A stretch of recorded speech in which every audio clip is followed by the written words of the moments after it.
À chaque fois qu'il y a une grève des transports en commun, il y a des éditorialistes qui vont dire « Ce n'est pas acceptable de prendre en otage les Français comme vous le faites ». Ouais, en gros, ils ne critiquent pas les revendications des grévistes, ou du moins, ils n'en parlent pas. Non, ce qu'ils critiquent ici, c'est leur mode d'action. Le fait de prendre en otage les Français en les privant de transport. Un mode d'action qui serait condamnable en soi. Ouais, genre, je respecte votre combat, mais je ne peux pas accepter vos méthodes.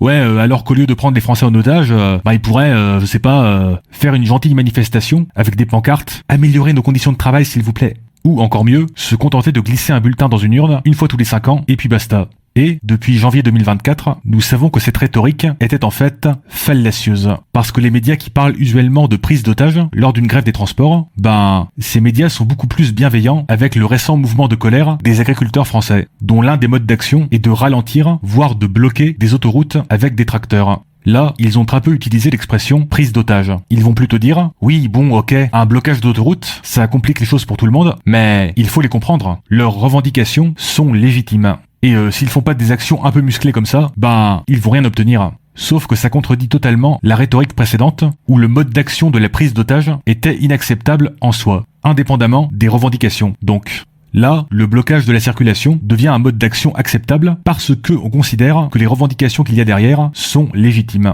Et je suis assez d'accord avec cette deuxième vision des choses, mais du coup, il faudrait l'appliquer à toutes les actions de blocage, que ce soit les grèves des transports ou des écolos qui bloquent une route au nom du climat, par exemple. En gros, soit on considère que les revendications sont suffisamment légitimes pour justifier le blocage de la circulation ou tout autre mode d'action un peu musclé, soit on considère qu'elles ne sont pas suffisamment légitimes pour cela, et en ce cas, il s'agirait d'expliquer pourquoi. Et ce qui est pas très honnête avec la rhétorique de la prise d'otage, la rhétorique des modes d'action qui seraient mauvais en soi, donc, c'est qu'elle permet à ceux qui l'utilisent de totalement esquiver cette question. De ne pas avoir à expliquer pourquoi ils trouvent que les revendications dont on parle ne sont pas assez légitimes pour justifier un mode d'action un peu musclé. Et quel autre mode d'action il faudrait utiliser à la place, par exemple. Et c'est dommage, parce que c'est vachement intéressant comme débat. Genre, par exemple, les grèves de la SNCF, là, beaucoup de Français vont considérer par défaut que les grévistes sont de gros fainéants casse-pieds qui ont déjà plein d'avantages sociaux. Mais est-ce vraiment le cas ? Lors de la dernière grève SNCF, par exemple, en regardant un peu les revendications, j'ai vu qu'il y avait des problèmes assez alarmants de sous-effectifs à de nombreux postes. Sauf que on n'en parlait pas beaucoup dans les médias, vu qu'on était trop occupé à disserter sur l'inacceptabilité métaphysique de la prise d'otage.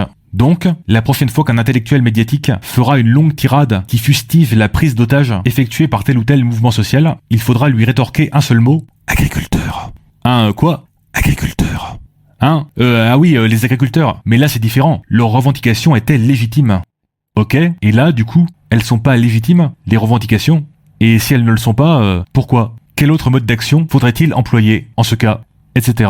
Et attention, vous pouvez très bien soutenir que le mouvement des agriculteurs de début 2024 est le seul et unique mouvement social légitime des 10 dernières années, si c'est ce que vous pensez. Mais au moins, on aura ce débat sur la légitimité des revendications, au lieu de le reléguer au second plan, derrière le blabla usuel sur la prise d'otage qui serait inacceptable en soi.